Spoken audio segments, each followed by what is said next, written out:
Welcome back for the second Sin Fin fight in my Final Fantasy X Anniversary Challenge playthrough. So, after the first fight, or at the end of the first fight, I thought that this would be tougher because once you get this Fin's health below a certain threshold, on his turns when he's not doing charging or Gravija, he will always do the physical slam attack, including that big delay.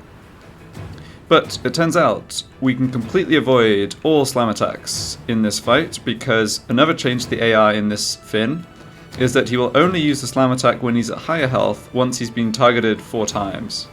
So Riku's fast enough that I can basically manipulate the turns such that we only target it 3 times, then we wait for the turn cycle such that the next turn is going to be charging, and then we just basically spam Supreme Gems and we kill it before it's going to do a slam attack after the Gravija. So we don't need any bursts of any kind. We can just move in right away. Closer! Go closer! Just a minute! The only thing I will do is just take that SOS haste armor off of Yuna because it doesn't do anything for us.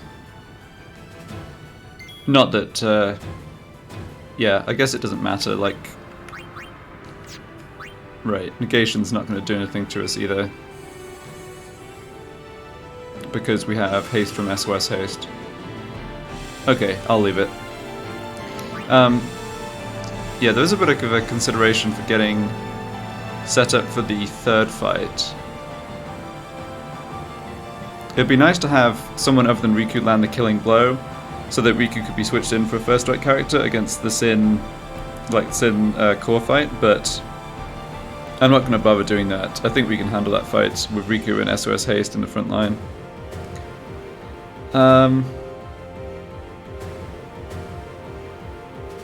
Sure. Let's wait until the core is charged up before deciding which characters I want to take Gravija with. So we're just sat here waiting. Sin's not going to do anything to us.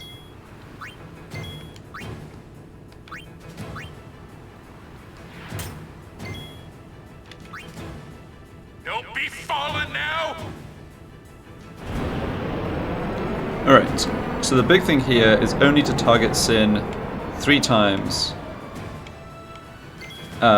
before it's taken its 3rd turn at close range. So there's number 1.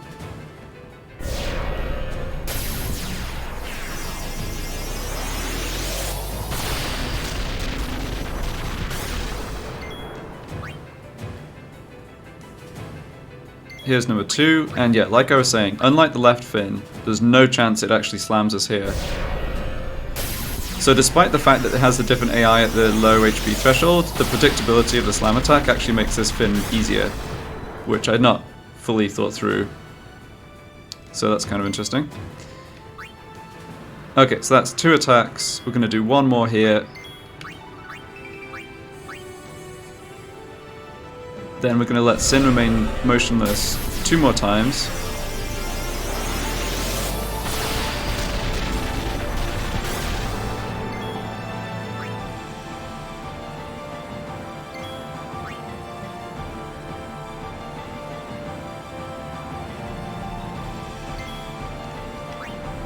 And I'm going to arrange things so Riku has a turn as soon after the boss here as possible, because once it's remained motionless for the 3rd time, its next 2 turns are locked into being charging and Gravija, at which point, yep, we can safely attack it.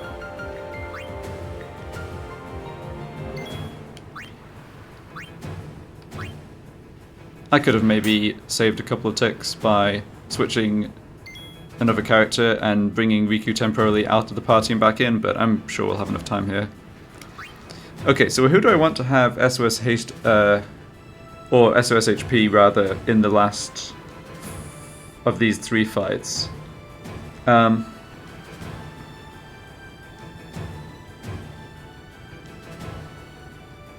be honest, I don't think it matters too much, but let's get Waka and Lulu into SOS HP. And by get, I mean, yeah, just have them in the party for the Gravija. So this takes the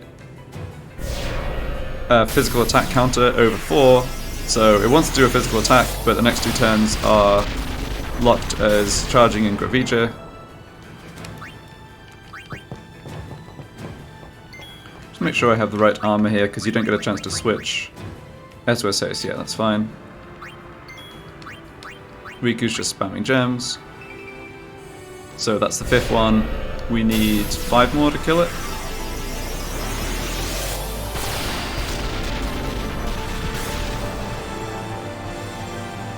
Yep, so charges up.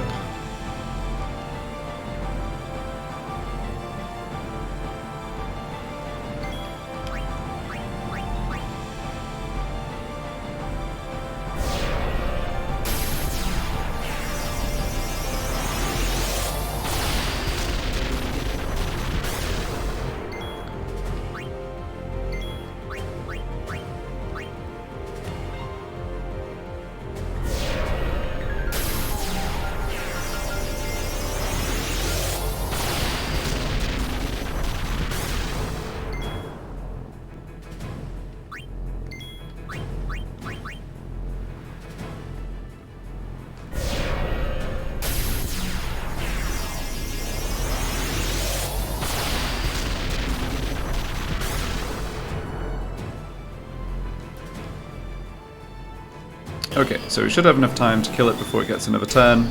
If it gets another turn, it would be game over because it's just going to spam the physical attack.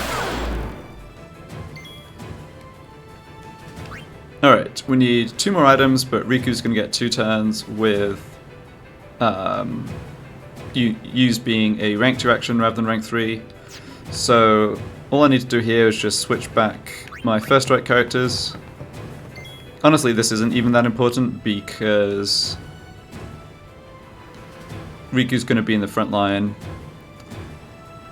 I don't know, yeah, I'm not sure how useful my other characters are going to be in the next fight.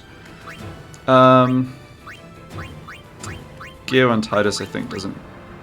Oh, SOS Reflect I guess protects us from the... I mean, we'll have plenty of time to switch to it. Yeah, it's really whatever.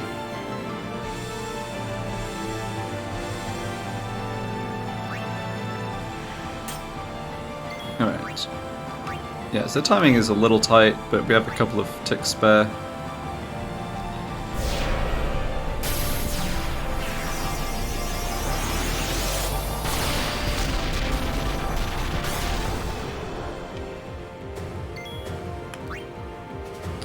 Okay. So we don't really have time for anything here. Let's just bring Oren in. And he's got the Mazamune. I don't think we're going to be able to survive the Venom attack from Sinspawn in the next battle. And if we do, it's not like we'll actually need to have Poison Proof equipped. So let's just leave Oren with what he has. And any last minute... Well, we'll have to sacrifice the first strike character, but any last minute changes for equipment? I don't think so. Oh, I should have switched Yuna back to SOS Haste, maybe. But I don't think that's going to matter either. We all know it's kind of the Riku show at this point.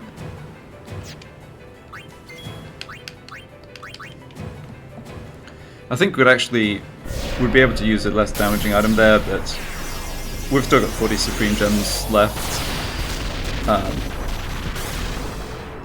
Yeah, I don't think we're going to have issues with running out.